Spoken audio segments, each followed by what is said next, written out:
आज हम एक बहुत ही अहम चेतावनी पर बात करने वाले हैं। एक ऐसी चेतावनी जो भारत के भविष्य के स्ट्रेटेजिक ऑप्शंस को लेकर दी गई है। और ये कोई छोटी-मोटी चेतावनी नहीं है, ये आने वाले समय में भारत की जवाबी कार्रवाई की क्षमता को पूरी तरह से बदल कर रख सकती है। तो ये चेतावनी आखिर आई कहाँ से है? ये आई है केनेथ जेस्टर की तरफ से, जो भारत में अमेरिका के पूर्व राजदूत रह चुके हैं। और देखिए, ये एक लाइन ही अपने आप में ग्लोबल पॉलिटिक्स के बदलते समीकरणों की पूरी कहानी कह देती है। इसी पर आज हम गहराई से बात करेंगे। तो चलिए सबसे पहले ये समझते हैं कि आखिर ये चेतावनी दे कौन रहा है और ये बात उन्होंने किस कॉन्टेक्स्ट में कही है। अब जो लोग जियोपॉलिटिक्स में दिलचस्पी रखते हैं वो केनेथ जेस्टर का नाम जरूर जानते होंगे। ये 2017 से 2021 तक भारत में अमेरिकी राजदूत थे। मतलब ये कोई बाहरी एक्सपर्ट नहीं है जो बस कमेंट्री कर रहे हैं। ये वो शख्स हैं जो खुद इस सिस्टम का हिस्सा थे और उन्होंने भारत अमेरिका संबंधों को बहुत करीब से देखा है।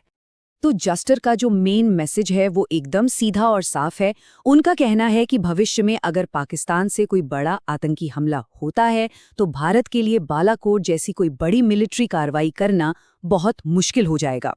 ये कोई छोटी मोटी बात नहीं है, ये एक बहुत बड़े जियोपॉलिटिकल शिफ्ट का संकेत है। तो अब सवाल ये उठता है कि भारत अचानक इस मुश्किल में क्यों फंस गया है? आखिर ऐसी कौन सी नई स्ट्रेटेजिक डायलेमा है जिसका सामना भारत को करना पड़ रहा है? चलिए इसके पीछे के कारणों को समझते हैं। और ये सवाल बिल्कुल जायज़ है ना? भाई, पुलवामा के बाद तो भारत ने बालाकोट एयर स्ट्राइक की थी, तो फिर अब अचानक ऐसा क्या बदल गया है? अब ये देखिए, यहीं पर सारा खेल बदल जाता है। याद कीजिए, बालाकोट के टाइम पर अमेरिका एक तरह से न्यूट्रल था, या कह सकते हैं कि उसका मौन समर्थन था। उसने ज्यादा दखलंदाजी नहीं की और भारत को एक्शन लेने की खुली छूट मिल गई। लेकिन अब कहानी बदल गई है। जस्टर के मुताबिक अब अमेरिका एक्टिवली भारत पर दबाव डाल सकता है और पाकिस्तान का बचाव कर सकता है, जिससे भारत के हाथ बंध सकते हैं। और पता है सबसे हैरान करने वाली बात क्या है? ये कि ये बदलाव बहुत बहुत तेजी से हुआ है। जस्टर खुद मानते हैं कि ये एक सरप्राइज जैसा था। किसी ने सोचा भी नहीं था कि 20 साल के बाद कोई अमेरिकी राष्ट्रपति पाकिस्तान जाने की बात करेगा, लेकिन ये हो रहा है। तो अब सवाल है, इसका असल दुनिया में, जमीन पर क्या असर पड़ेगा? देखिए, इसका नतीजा बहुत खतरनाक हो सकता है। सीधी सी बात है, अगर आतंकी गुटों को ये लगने लगे कि अब भारत की तरफ से किसी बड़ी मिलिट्री कार्रवाई का डर कम हो गया है, तो जाहिर है उनके हौसले बढ़ सकते हैं। तो ठीक है, प्रॉब्लम तो समझ आ गई, पर इसका सल्यूशन क्या है? क्या भारत के पास कोई रास्ता है? तो इस एनालिसिस के मुताबिक इसका जवाब छिपा है भारत की अपनी एक यूनिक पहचान में। चलिए देखते हैं ये आइडिया आखिर है क्या। ये आइडिया है सभ्यतागत शक्ति का, या जिसे इंग्लिश में कहते हैं सिविलाइजेशनल पावर। अब इसका मतलब क्या है? सिंपल भाषा में इसका मतलब है एक ऐसा देश जिसकी पहचान सिर्फ कुछ 100 सालों की नहीं, बल्कि हजारों साल पुरानी सभ्यता और संस्कृति से जुड़ी हो। एक ऐसा देश जिसने वक्त के न जाने कितने उतार चढ़ाव देखे हैं। इसको समझने के लिए एक छोटा सा कंपैरिजन देखते हैं। अमेरिका जैसे देश का इतिहास कुछ 100 साल पुराना है, वहीं भारत जैसी सिविलाइजेशनल पावर की कहानी हजारों साल पुरानी है। और यही फर्क, यही हजारों साल का इतिहास भारत की एक बहुत बड़ी यूनिक स्ट्रेंथ बन सकता है। तो सवाल फिर वही है, भारत अपनी इस सिविलाइजेशनल पावर वाली पहचान को प्रैक्टिकली इस्तेमाल कैसे करे? और यहीं पर आइडिया आता है एक नैरेटिव वॉर छेड़ने का, यानी अपने कहानी की लड़ाई लड़ने का। और इसके लिए एनालिसिस एक बहुत ही क्लियर 4 स्टेप का प्लान बताता है।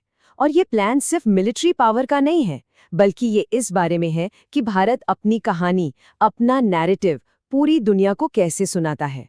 तो स्टेप नंबर 1, एक मॉरल नैरेटिव बनाना। मतलब जब भी कोई आतंकी हमला हो तो उसे सिर्फ एक देश पर हमला न दिखाया जाए, बल्कि इसे एक ऐसी पुरानी प्लूरलिस्टिक सभ्यता पर हमले की तरह पेश किया जाए जहां हिंदू, मुस्लिम, सिख, बौद्ध, ईसाई सब सदियों से साथ रहते आए हैं। इससे दुनिया भर से सहानुभूति मिलती है। दूसरा स्टेप है अपने अच्छे कामों को दुनिया को दिखाना, जिसे हम सॉफ्ट पावर भी कहते हैं, है ना? भारत अफगानिस्तान को गेहूं भेजता है, श्रीलंका व नेपाल की मदद करता है। लेकिन अक्सर होता क्या है कि हम इन कामों के बारे में ज्यादा ढिंडोरा नहीं पीटते। और यहीं पर बात आती है इन्हें दुनिया के सामने लाने की, ताकि भारत की छवि एक जिम्मेदार ग्लोबल पावर के तौर पर और मजबूत हो। तो इन सब कोशिशों का आखिर मकसद क्या है, गोल क्या है? गोल ये है कि दुनिया में भारत के लिए इतनी गुडविल, इतना सपोर्ट तैयार कर लिया जाए कि जब कभी भारत को कोई सख्त एक्शन लेना पड़े तो दुनिया सवाल उठाने के बजाय उसके साथ खड़ी हो। एक तरह से अपने लिए कूटनीतिक स्पेस बनाना। तो आखिर में हम किस नतीजे पर पहुंचते हैं? ये पूरी चर्चा हमें आज के ज़माने में पावर के बदलते मतलब के बारे में क्या सिखाती है? ये हमें ले जाती है न्यू रूल्स ऑफ एंगेजमेंट की तरफ। ये एक लाइन इस पूरी बात का निचोड़ है।